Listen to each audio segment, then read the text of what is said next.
il n'y avait pas encore la modification des articles L57 L28 pour permettre à Khalifa Sall wala Karim Wade ñuy réinscrire ci liste. waaw tout à fait.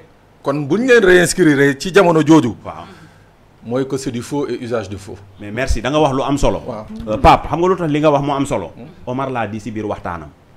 Khalifa Sall ak Karim Wade ils n'étaient pas déçus de leurs droits civiques. C'est l'État qui avait fait à l'époque lu leen neex moo tax ñu delluwaat réinscrire leen parce que bu ñu leen recevoir seen droit civique donc il faut que juge mu ordonné pour ñu mun leen dugalaat mais xam nga booy def lu la neex rek dafay demaat ba benn moment tamit da ngay defaat lu la neex rek pour dugal leen donc c'est pas vraiment un problème de droit loolu côté boobu ku ciy analyser ci droit. je te jure que da ngay juum. mi nga Pape yow ci yow lay ñëwaat sax tey ji balaa may ñëw ci professeur mu mel ni bu ñu gisee Ismaïla Madior Fall à chaque fois ni muy devancer justice bi di wax balaa ñoom sax ñuy trancher est-ce que loolu tamit ba tey du firndeel système de filtre bi nga xamante ne ni mën nañ wax ne état da koy teg. en tout cas daal lenn laa xam man ministre de la justice yi moom mës a xam Sénégal yépp c'est la première fois ma gis ministre de la justice bu mel nii. fa dëgg yàlla te j'en ai connu beaucoup de ministres de la justice mais c'est la première fois c'est-à-dire moom non en fait tey il donne l'occasion à tous les Sénégalais de dire ce qu'ils pensent de la justice avec les mots qu'il faut parce que moom moo ubbi alors comment il peut je dis encore une fois pour des affaires pendantes li ci gën a yéeme Cheikh l'a dit tout à l'heure Cheikh Oumar premier jour bi muy prononcé wu sur l'affaire de la contumace il était sur une télé privée déglu bu baax qu'est-ce qu'il dit mu ne affaire baa ngi nii maa ngi ko jëlee ci registre greffier c'est-à-dire que au moment boobu jugement amagul woon pièce amagul woon magistrat pas disponible amaguñu woon sax pièce moom mu ne moom qui n'est pas magistrat qui n'est pas greffier dem na ci qui est de l'exécutif ci primitifu greffier bi jël foofu lui le ministre de la justice qui le dit mais kon donc kooku moom son projet c'est clair c'est net c'est précis Cheikh Oumar a bien fait de le préciser mooy que moom amul lu mu soxla li mu bëgg mooy li nga xam ne mooy ce projet qu'on lui a donné ou bien qu'il s'est donné parce que boo xoolee mbir mi dafa mel ni dafa am ci biir nguur gi ñi nga xam ne dañu am une mission particulière ñii seen mission mooy di jàpp rek par tous les moyens ñii mooy di tëju rek di tëju. pour satisfaire la commande du prince. voilà moo tax tey ji am na la nga xam ne wóor na ma connaissant les magistrats de ce pays moo tax boobu ak léegi UMS kenn mësu ko dégg mu génn ci wax ci de UMS kenn mësu ko dégg mu wax sur les sorties de Ismaïla Madior Fall et Dieu sait que tey jii am na la nga xam ne bu ma ko ci waxoon ñu génn léegi def seen conférence de presse ba pare porter ma plainte. Voici un peu ce qui est grave dans cette affaire mooy que moom plan ou bien sa mission c'est justement de déconstruire avant même que nit ñi di construire Sonko parce que tout tourne autour de Ousmane Sonko. Tout tourne autour de Ousmane Sonko mooy donc mission bi boo ko xoolee mooy du bokk et effectivement il se donne les moyens légaux comme illégaux surtout illégaux pour mu bañ a bokk mais je dis est-ce que ñun Sénégal après 63 ans d'indépendance après des performances démocratiques obtenues de haute lutte waaye ngi nii il pourra revenir sur un pan de l'histoire comment nañu def ba am yenn acquis démocratique yi est-ce qu'il faudra ñu toog di seetaan pour qu'un politicien du dimanche xëy jël justice bi teg na le jël droit teg na le toog di interpréter c'est-à-dire quand il va jusqu'à dire que oui mais justice ça s'interprète mais je dis que c'est éminemment faux le code pénal ça s'interprète pas c'est une science qui est là juste sàcc nga lii la mais amul interprétation et lui il ose nous dire que surtout qu'il n'est pas pénaliste. Oui c'est matière à interprétation donc pour dire rapidement et brièvement mooy que moom mission bi mu am ou bien mission bi ñu ko assigné wala bi mu assigné boppam mooy faire de telle sorte que ñun Sénégalais ñi gëm ni que Ousmane Sonko bii nekk ci kaso bi du Ousmane Sonko bi ñuy recherché du Ousmane Sonko bi ñu condamné par contumace moom loolu la bëgg ñu dégg mooy ñaari Ousmane Sonko moo am Ousmane Sonko bi ñu jàpp bu sàcc portable gendarme boobu gis nañ ko mu ngi ci biir kaso bi mais Ousmane Sonko ba nga xam ne moom mooy contumace bi Ousmane Sonko ba nga xam ne moom nañu war a notifier signifier ko en même temps sa radiation sur les listes électorales boobu Ousmane Sonko gisaguñ ko. ma ñëwaat ci beneen fait bi nga xam ne dama ko fàttali barki démb dama ne on n'a pas fait tellement attention c'est vrai que c'est un jeu de mots mais soo jëlee code électoral bi nga jël ñoom seen signification ak seen notification sur la radiation de Ousmane Sonko y a matière parce que code électoral day waxu radiation. Suite à ça et ça et ça et ça telle personne est radiée du fichier électoral mais ñoom boo jëlee seen signification ak seen notification bi c'est très important ñoom dañ ne ils ont retiré Ousmane Sonko du fichier électoral ce jeu de mots là man dama ne dafa am solo. bu baax dafa am solo et ça prouve que quelque part seen biir précipitation. Il ne se gêne plus pour prendre des gants pour mettre les formes l'essentiel ñoom lu ñu bëgg daañu ko def que ça heurte la morale que ça heurte le droit que ça heurte les règles c'est pas leur problème mais daañu ko def waaw. professeur damay ñëw ci yow tey ji comme ni ko Pape waxee léegi mësul gis ministre de la justice bu mel nii est-ce que yow da ngay partager peut-être avis boobu ak aussi moom ministre de la justice bu continuer nii du dëggal ñi nga xamante ne dañuy wax ne seen objectif bi ñu am mooy juste éliminer Ousmane Sonko. non Pape moom moom bokk na expérience mësul gis ministre de la justice mel nii kooku moom du ma discuter ci loolu quoi bon kooku moom xëy na moom am na. C'est un analyste politique, c'est un journaliste d'investigation. Bon, je respecte son opinion et je respecte sa personne. Mais le champ li nga xam ne moom lañ définir fii mooy le champ une bataille politique. Hein? On est en présence d'une bataille politique où personne ne fait de cadeau à l'autre. Kenn du may sa morom dara. Gouvernement mooy gérer les affaires du pays, le gouvernement de Macky Sall. Il se trouve que le ministre de la justice du gouvernement de Macky Sall, c'est Ismaïla Madior Fall. Son cursus universitaire ne fait aucun doute.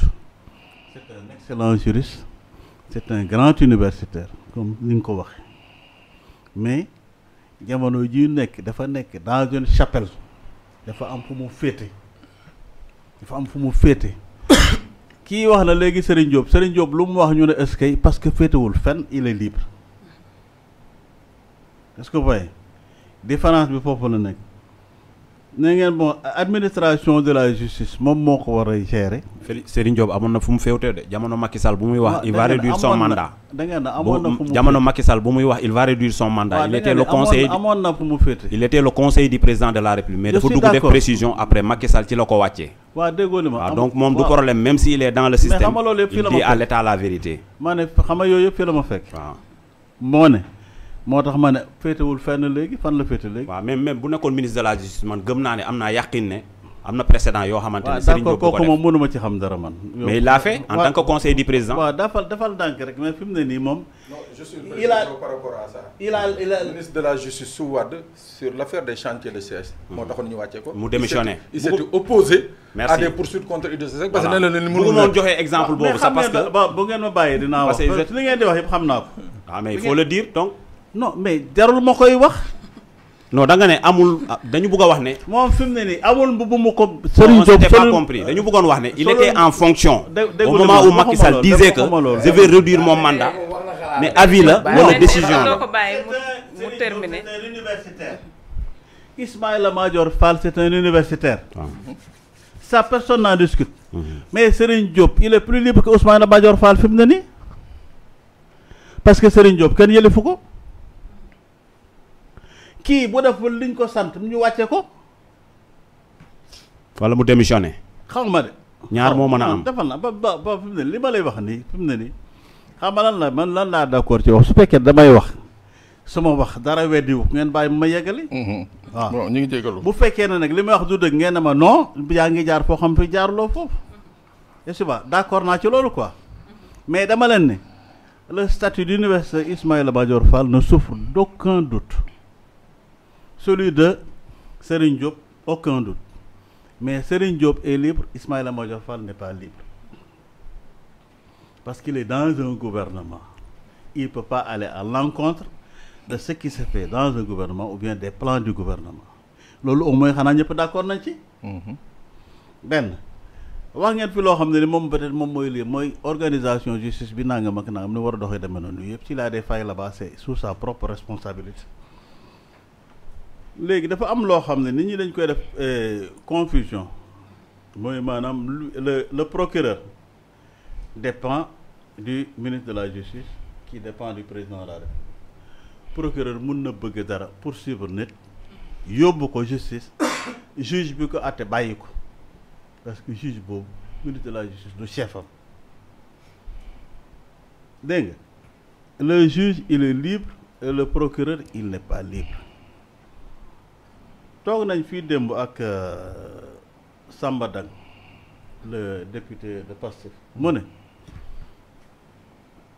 ñoom ci seen bopp def nañ forme de lutte bu nekk pour yegg fi ñu war a yegg forme yëpp échoué na fi mu ne nii ils ont enclenché des voies de recours delluwaat yëpp justice ba xam nan lay demee. danañ yaakaar nañ ne yoon boobu mooy bi nga xam ne moo gën lan laa wax fii keroog ban leen nous on n'a pas de problème de justice on n'a pas de problème de magistrat le problème qu'on a c'est un problème d'application de la loi. J'ai dit aussi que les magistrats ici ils ont assez de ressources ils ont assez de moyens pour être totalement libres de garder leur dignité léegi nag bu fekkee ne magistrat dafa dem jaay boppam wala mu dem di sibaru kenn di def lu kenn ne kooku ça c'est son propre c'est son affaire. mais tey jii comme li Pape wax am na yenn yoo xamante ne ni kàddu yoo xam ne ku ko fi yëkkati woon ñoom ñu dal ci kawam te dañuy gis peut-être ministre bi di wax yenn mais à chaque fois ñoom dañuy toog noppi comme si que ne li muy wax ñoom dañu ci ànd wala amuñu ci kàddu. non xam nga les magistrats dañu am corporation comme ñëpp comme journaliste dañu amee corporation waaw. yaa boo leen attaqué ils ont le droit de réagir seen corporation boo leen attaqué ils ont le droit de réagir mais loolu du sumay propos parce que bon moom il a une expérience boo xam man awma ko ci en la matière loolu du sumay propos donc recours yi nga xam ne yi ñoom nee nañ dugal nañ ko ñu xaar ba recours yooyu fan lay mujj ndax ñoom gëm nañu justice bi nga xam ne moom lañ jox seen recours wala gëmuñu ko parce que man fii dama leen wax fii ne man jàngalekat la dafa am loo xam ne dama cee toog mooy les valeurs de notre république de notre pays dama leen respecter les institutions de la république dama leen respecter parce que boo leen respecté wul doo am benn repère léegi nag fi mu ne nii boo demee foofu am ñoo xam ne wane nañ seen bopp defuñu lu ñu war a def on a le droit de les dénoncer mais foofu lañ mën a yem mënuñu dépasser foofu. peut-être ci respect boobu muy wax respecté nañ leen mais aussi est-ce que mën nañ leen a jox confiance à 100% bu ñu gisee kaawu Ousmane Sonko ni ñu ci taxawee dès le début ak léegi ak ñoom ni ñu koy ñaawloo sax nga wëlbatikuwaat bëgg xaaraat kooku mu jox la dëgg est-ce que du jafe Cheikh Oumar. waaw moi je fais partie de cette jeune génération qui a soif de justice. Qui a soif de justice. De justice, d'équité et d'égalité. C'est-à-dire de justice même sociale. Parce que issu de la banlieue où on a vu différents Sénégal, quoi. Doyen avec beaucoup de respect pour yow. Kontaan naa ci li nga wax. parce que li nga wax ay principe la. et c'est un idéal. mais yow yéene boobu nga am ak principe ba ak idéal bi c'est diamétralement opposé ak la réalité des choses. na nga ne da nga attaché wu ci ay valeurs. c'est important parce que nit bu attaché wul ci valeur amul ci dara mais valeurs yooyu ñu attaché wu valeurs yaa ngi deñ bokk na ci valeur li sëñ Touba doon wax sunu maam Cheikh Ahmad Bamba xam-xam bu àndul ak maandu du xam-xam kon man Ismaïla Madior Fall xam-xamam dootuma ko naw parce que jàpp naa ni xam-xam bi àndul ak maandu. ragal yàlla. noo ko mën a waxee rek. benn la. c'est-à-dire nekkal boroom xam-xam bi ëpp xam-xam ci àdduna su dee amuloo valeur maandu ak dëggu sa xam-xam ça sert à rien muy benn bokk na si valeur yooyu ñuy wax même li ñuy wax sax les valeurs démocratiques daf ko wax sànq mu ne mën naa am nga fàttali fii ñu toll ñun ci suñu démocratie c'est des luttes c'est des combats que des gens ont menés barke dem dama doon déglu Omar Blondin Diop j'étais pas né j'étais pas là. Bien sûr. c'est-à-dire yeneen rajo bitim réew ñoo may xamal kan mooy Omar Blondin Diop man mi ay tubaab ñëw nee nañ dañu gis benn tableau bu ñu dessiné Omar Blondin Diop ils ont fait des enquêtes ba tey ils réclament le procès tout le monde disait que c'était Jean Collin etc mais on n'en parle pas le premier Sénégalais normalien qui dañ doon wax sax il est passé à l'école normale là où Senghor a échoué même situation quoi ça ne change pas avant que man may juddu 30 ans après Mamadou Dia était là on a utilisé les instruments de la justice pour liquider Mamadou Dia celui qui avait écrit le premier plan de développement du Sénégal celui dont personne ne doute de son patriotisme ou de son nationalisme ou de l'amour même de son pays. Je l'ai défendu. Après Senghor était là pour nous faire ay poésie ak ay poèmes je me rappelle je ne sais quoi il nous a rien laissé ici ça va après Abdou Diouf il vient il a l'instrument on a même un tubaab Jean Collin qui était là comme un demi-dieu quoi qui décide du sort des uns et des autres c'est des combats de haute lutte là où les Wade se sont battus les Pape Malick Sy les Abdoulaye Bathily les Dansokho la politique n'a pas commencé aujourd'hui hein je m'adresse à notre génération Bien sûr. am na ñu jiitu ñii ñu déporté leen ñii ñu dugal leen ci armée ñoom Decroix ak ñeneen ça il faut que nit ñi xam. ñoom Decroix ak ñoom Bathily. oui mais su fekkoon Abdou Diouf créewul les conditions pour ñu am une alternance duñ ko am. après général ña Abdoulaye Wade loo ko mën a sikkee au moins quand il est venu agir na en démocrate quelquefois ci affaire Idrissa Seck ak ñeneen utiliser na instrument yi mu fi fekk. mais su créewul woon moom ay conditions Macky Sall du nekk président. mënoon na ko poursuivre ñu utiliser justice on l'a pas fait il l'a pas fait dem na ba indi en chargé des élections Cheikh Gueye ñu ngi dem Antoine Diome fu mu jógee du créer la jógee pour service rendu mu ngi nii ministère de l'intérieur mooy organiser élection nañ dem ñu seetaan l'opposition ne parvient pas ñu régler question boobu nañ dem ñu seetaan donc pour revenir ci li ngay wax noonu man maa tuddee mbir mi solstice dafa am justice ak solstice li Sidi Lamine doon wax. wolof la Sidi Lamine loolu leen la sosal ba pare tegloo diis bi amul leneen ba pare tegloo doon diis wax waaw. léegi nañu dem ci chronologie des faits moi je suis un homme très libre dans le gouvernement de Macky là y a mes grands frères qui sont dedans Macky moom sama maam lañ ko tuddee suma mag la gëwuma loolu démocratie c'est un esprit pour avoir une démocratie il faut avoir des démocrates yaa ngi wax ni léegi ci sa kàddu rek waaw Ismaïla Madior Fall si gouvernement bi la féete gouvernement lay waxee mais est-ce que dañu am gouvernement wala dañu am parti état la ñu am kon. loolu yëpp am na loolu yëpp. moom waaw léegi kon ça veut dire day am ci àdduna bi. waaw mais waxuma ñun nekkuñu si àdduna bi lu muy rëy ñun Sénégal lañ nekk nekkuñu Zimbabwe. nekkuñu Congo. comprendre nga Sénégal lañ nekk. réew mi nga xam ne ñeneen ñëpp am nañ ay coup d'état réew mi nga xam ne dañu doon bàkkee suñu démocratie. dañ ñuy bàkkee suñu ay liberté réew mi nga xamante ni ku ñu néewal doole si sa réew da ngay yow nga exilé Sénégal am na ay président yu fi exilé du benn du ñaar léegi doomu Sénégal ñoom ñooy dem di exilé leer na donc ça veut dire fan la ñu toll sur l'état de notre démocratie donc et puis daf lay permettre nga dugg si sa beneen sujet ah. c'est ça est-ce que élection la wala sélection la c'est-à-dire sélection la gis nga bi ngay wax sànq.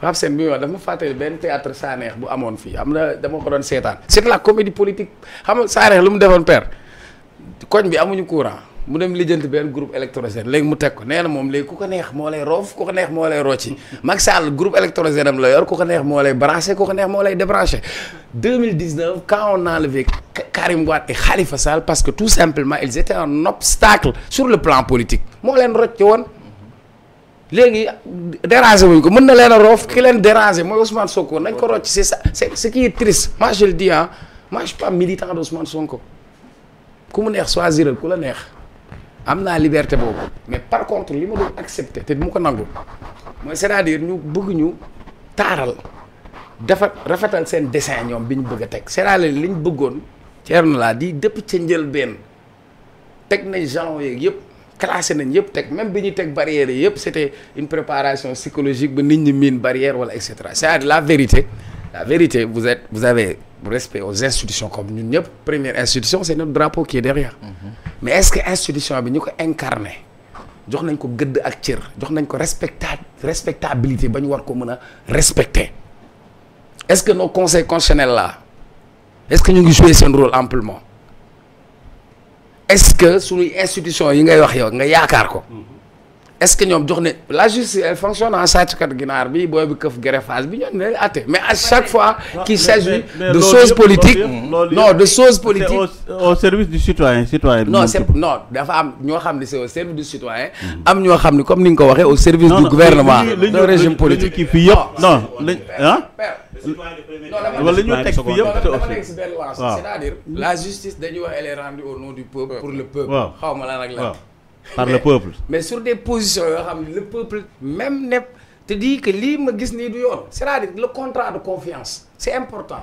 même dans une relation amoureuse il y a un contrat de confiance mën nga nax sa gel bi benn yoon ñaari yoon wala nga nax sa far benn mais à la limite naxati bi yàggee contrat de confiance bi peuple bi am ci justice moo doxal bu fekkoon le peuple am na confiance ci justice 100% am lu may wax bu ñu kenn rey bu fi kenn wax nañ dem ñu toog ñu xool mais depuis le début man laa leen doon wax parfois ñu may ree man leen fable de La Fontaine da doon wax la raison du plus fort est toujours la meilleure le loup est l'agneau maintenant le loup qui avait dévoré l'agneau Khalifa Sall le loup qui avait dévoré l'agneau Karim Wade c'est le même loup qui est là ça ne change pas. Mais quand le loup a dévoré Khalifa Sall les gens se sont tus quand il dévorait Karim Wade les gens n'auraient pas réagi.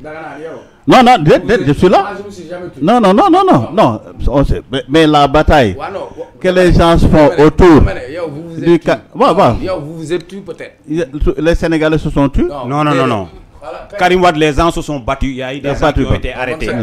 Moi, c'est à cette occasion que j'ai même d'ailleurs remarqué Cheikh Oumar Talla. C'est à cette occasion. Après, il y a un fou malade là. Non, waaw. Man laa xawma Sénégalais xawma keneen mais damaa jàpp ni te damaa gëm ni luy soppi suñu réew balaa ñuy changer Sénégal dañu changer Sénégalais yi et njiit yi ñu am njiit yi ñu am parce que malhonnêteté intellectuelle am na fi ay magum jëm mu toog di la gëm loo naa la loi bi lii la wax troisième mandat. mais ci loolu lay ñëw Cheikh Oumar tey jii ngay wax peut-être yaa ñu ngi ko bëgg a def ci benn côté bi mais bu ñu déggee dafay permettre ñëw ci loo Juan Branco mu yëkkati ay kaddu teg ko ci bâtonnier bi ñu gisaat ordre des avocats génn daal di démentir loolu est-ce que ñoom itamit nekkuñ di utiliser peut-être benn forme de communication juste rek pour ñoom itamit am benn côté boo xamante ne nii nit ñi dinañ leen ko jàppee wala ñu defar seen affaire. Oui, ça me permet de venir rapidement sur l'affaire Juan Branco parce que d'abord pour man rôle avocat mooy défendre son client.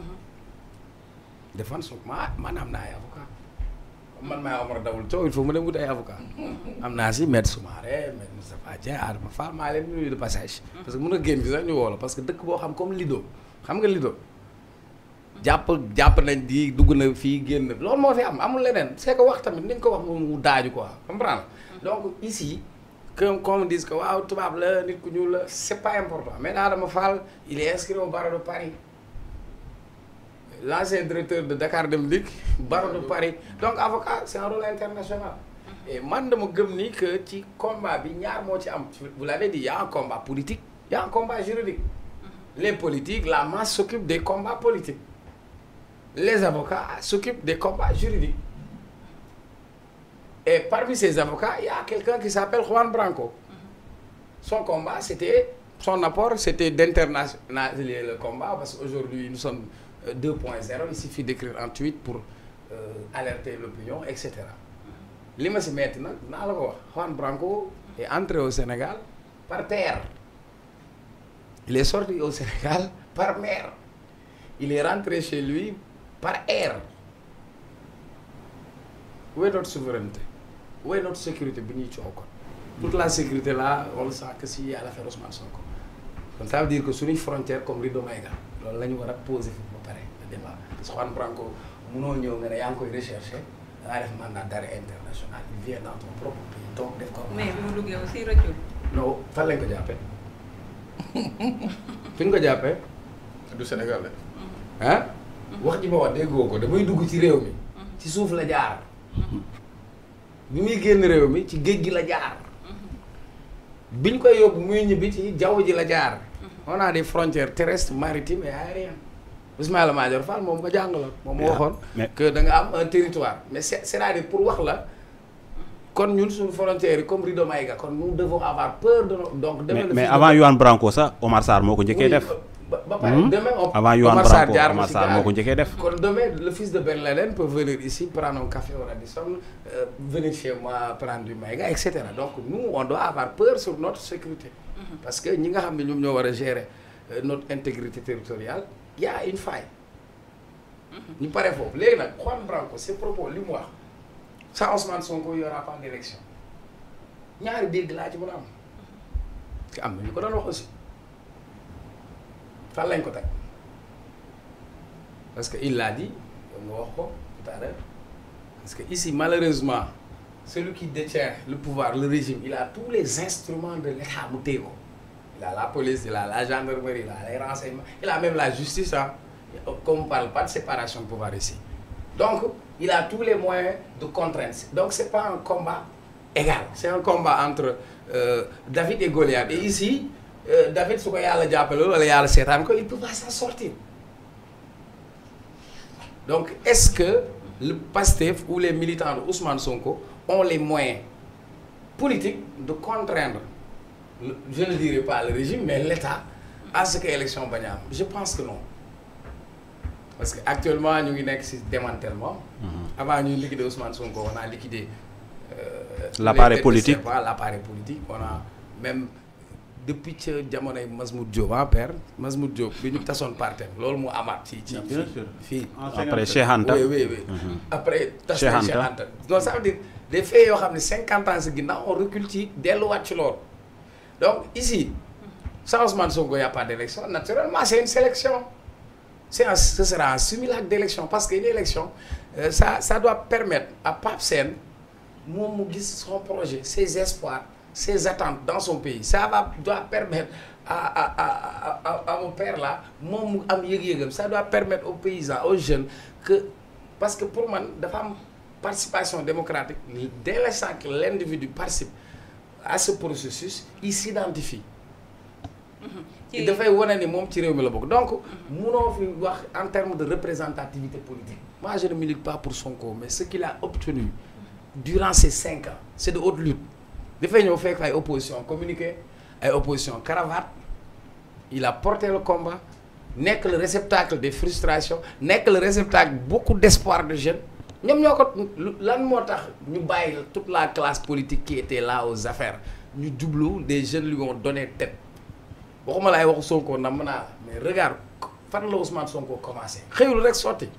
2017 boo koy xool ci campagne bi buy wax sax doo comprendre sax lu mu wax jox boole woo ko sax ci jeu bi dindi wuñ ko fi ci liste législative il n'a même pas battu campagne et pourtant bayreem ak barkeem ci la assemblée bi nekk nii. en ballottage ñoom ils savent que mu bokk élection balaa midi bu ñu wàññee xob yi ñoom pare nañ donc ñoom Ousmane Sonko c'est un obstacle donc ce qu'on va nous servir on va prendre di nga ci ñëwaat ay candidats xuusma ñàpp ay candidats ay candidature ay candidats wëndëng pour créer benn genre forme de simulacre pour dire que c'est une élection démocratique. Comment voulez-vous faire une élection démocratique? Et puis le gentleman agreement en politique. Abdou Diouf a eu des contraintes parce que Wade était là son opposant principal di ko safal sàpp nag bu xeex jotee mu xeex affaire Sonko yi xewul fi 88 amu fi année blanche amu fi. dinañ ci dellusiwaat. mais Wade c'est toujours organisé. Abdou Diouf c'est toujours organisé pour que Wade bokk ci ay élection. leer na Pape damay ñëwaat comme ci li mu ñëw. père moom ay valeurs démocratiques moom ak principe yooyu. raser ko si sa mbaxane bi amul fii de. am na fi kay. waaw yow d'accord. man loolu laa gëm. d'accord li nga gëm. mën nga koo gëm c'est un idéal. ça veut dire que yow ci beneen kii nga nekk mais daxala xam nga yaa ko waxal sa bopp da nga ne am nañ justice am nañ lépp mais le problème qui se pose c'est l'application. oui. pour man c'est li nga wax li ma wax rek nga waxaat. je ne parle même pas d'application mais tu peux avoir les meilleurs textes au monde. mais su fekkee ne da ngaa jël textes yi nga lem ko teg ko nale. c'est comme nga bëgg a mandi ne alxuraan bi jàng naa lépp yàlla wax na lépp mais c'est-à-dire waxu mandi gi moom nañ ko tegee ne nga daal koy dindi. ne nañ ko jàppee meew loolu nga fi wax. c'est-à-dire bien sûr textes yëpp mais li ñu bëgg a def la ñuy def et loolu moo ñaaw loolu la ñu war a ñaaw. waaw mais lan moo leen permettre ñu def lu ñuy def. lan moo leen permettre ñu def. d'accord professeur ñu ñëwaat ci loolu mais dañuy ñëw ci Pape ci li nga xamante ne nii moo di mbirum Juan Branco tey jii bu taxawee ne bu Sonko bokkul élection du am loolu mën nañ ko jàppee ay menaces wala tamit seen bataille judiciaire bi nga xamante ne nii ñu ngi ci dañ ci am espoir. ah d'accord nga may ma def benn précision de taille rek li Cheikh Omar wax dafa am solo quoi comme dëkk bi li la rek. moo tax fu ñuy dem rek ñu ngi jokkoo ak sunu avocat quoi moo gën a wóor. moo gën a damay indi benn précision en fait quand je dis que musuma gis ministre de la justice bu ni mel. dafa am fu ma ko teg. de Gabriel Darbouchier premier ministre de la justice du Sénégal. ba moom mi Ismaïla Madior Fall.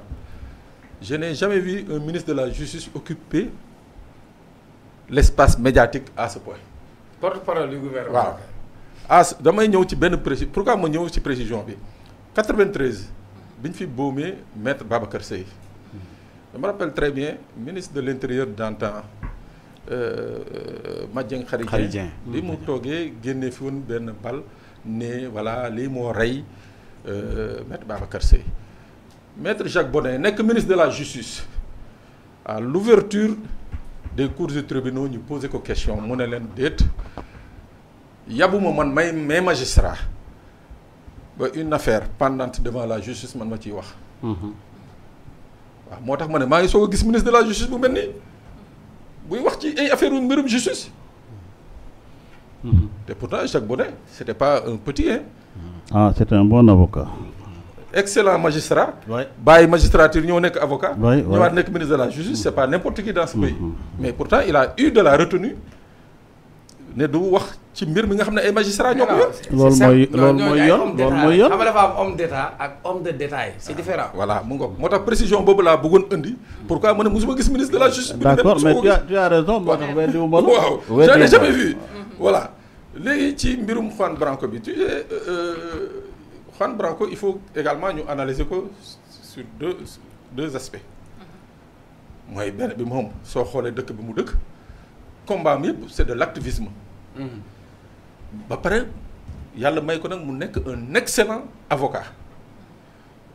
boo déggee ñenn ñi naan c'est un petit avocat nga xool procès yi mu gagné en France gagné ko contre l'État français bon c'est pas donné à tout le monde.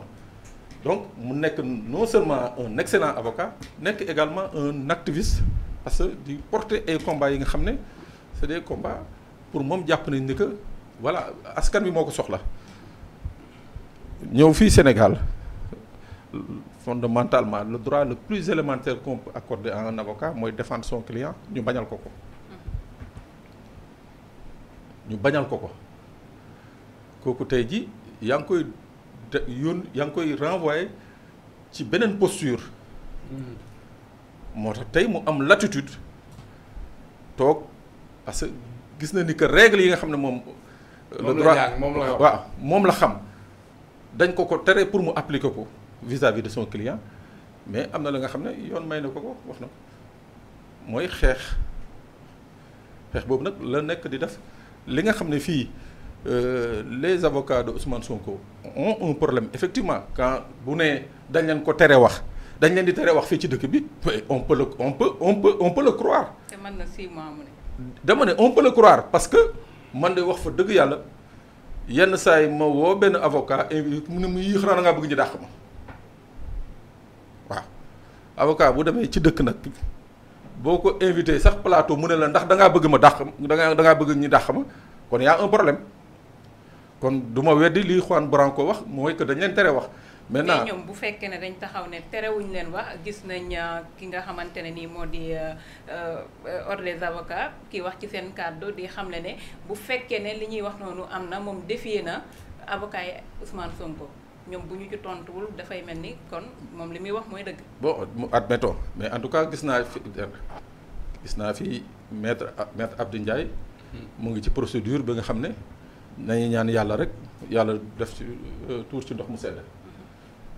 gis nañ fi maître Ousseynou Ngom fii nañ ko suspendre jour bi nga xam ne la waroon xëy dem défendre son client ñu suspendre ko gis nañ fi gisaat fi donc yooyu boo ko boolee même bu dee terewu ñi leen bind ko ne leen doo leen wax mais y a une épée de Damoclès bu tegu seen kaw boo génnee wax après bu subaa mën nañ la woo convoqué la conseil de discipline ainsi de suite mais en tout cas toujours est-il que man lii Juan Branco wax mooy que élection di fi am bon je dirais pas que c'est trop dire mais je le mets dans sa posture et dans sa position moom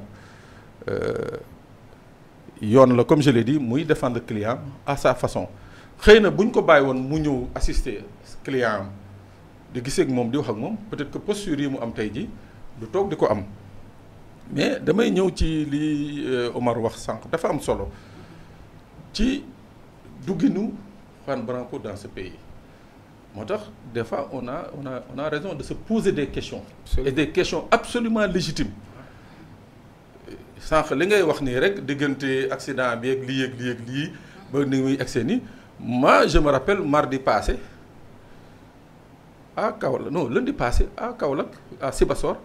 Il y a eu un accident entre deux bus mais les gens sont restés 5 jours constat amul 5 jours amul constat ñëw ñu def constat bi donc mu nekk problème de sécurité tey ñun ku ci nekk ci ñun suñu quartier yi ñu dëkk on a un besoin de sortir dox suñuy soxla sa xel dal mais à partir d'une certaine heure boo génnee sa xel dootul dalati. say waa kër seen xel dootul dalati muy benn léegi par rapport ak dugginu Juan Branco fii xam nga li nga xam ne dañ ko war a wax mooy que la justice mooy am la première responsabilité dans cette affaire parce que ñoo yéeg jël seen micro ne def nañu une requête pour un mandat d'arrêt international contre Juan Branco te alors bi ñu koy wax dara nekku ci non bañ koy wax ñoom. c'est-à-dire ñoom dañ doon wax pour pour se donner bonne conscience. te moment bañ koy wax dara amu ci. donc Juan Branco bi mu fiy dugg même bu dee c'est par une voie détournée amuloon benn mandat bu pesé woon ci moom loolu tamit il faut ñu préciser ko. parce que boo jaaree poste de police ak bu mu poste frontalier boo munti doon bu ñu xoolee gisuñu fa nga am mandat bu la tere nga dugg mais dañ lay bàyyi nga jàll. parce que ñoom dañu jël responsabilité mais boo xoolee nag léegi li ci topp après dugg na fi nee na fi ak xarañteef bi ñu xam ci police ak gendarmerie sénégalaise ci buñ ne kii opposition la bokk wala Pastef la bokk niñ ci gaawee mais fexe nañu bàyyi waa ji mu toog fi juróom benn fan génn ba police mauritanienne ñoo ko jàpp. ba pare ñu ne ñoo ngi koy wër. waaw il y a un problème. Il y a un problème nga xool les régimes des sanctions yi nga xam ne moom lañ ci jël am na benn poste police poste frontalier Kër Ayib 16 personnes yi nga xam ne jour boobu seen jour liggéey la woon am na ci ñi nga xam ne ils étaient absents sax permissionnaires nekkuñu fa woon mais ñoom ñëpp dañ leen relever parce que nee nañu dama ne nee nañu fa la Juan Branco jaar ñoom nee nañu fa la jaar. jaarul foofu. ñoom ñoo ko wax de. fa la jaar directeur police relevé leen ñoom ñëpp mais li gën a important mais xam nga moom bi muy génn ni nga ko waxee ñoom xam nañ fi mu jaar ba génn buy dem moo xam nañ fi mu jaar mais pourtant poste frontalier yooyu relevé wuñu fa kenn donc mu mel ni que quelque part dans cette affaire là y a des non-dits am na la nga xam ne nangoo waxaguñ ko nit ñi ba tey jii nag ñu ngi rëbb di traqué dépôt 3 jours waaw ak neexal yu dul neexal yu tar pour yóbbu ko aéroport dugal ko avion mu dem loolu yëpp gis nañ ko fii donc en tout cas une chose est sûre mooy que moom Juan Branco li mu wax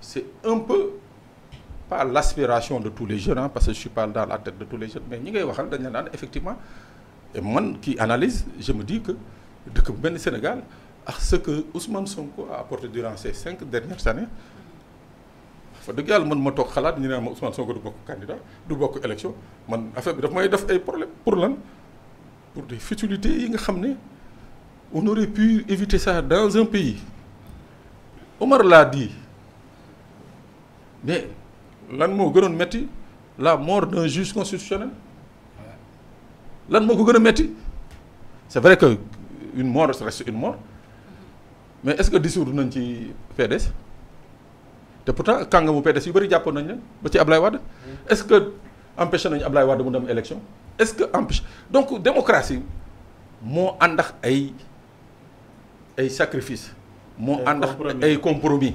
Ah mais foofu à la différence que y avait un dialogue quoi. Non, c'est-à-dire que Diouf avait appelé à un dialogue. Wade a répondu. Oui, mais c'est que Diouf de tout le temps.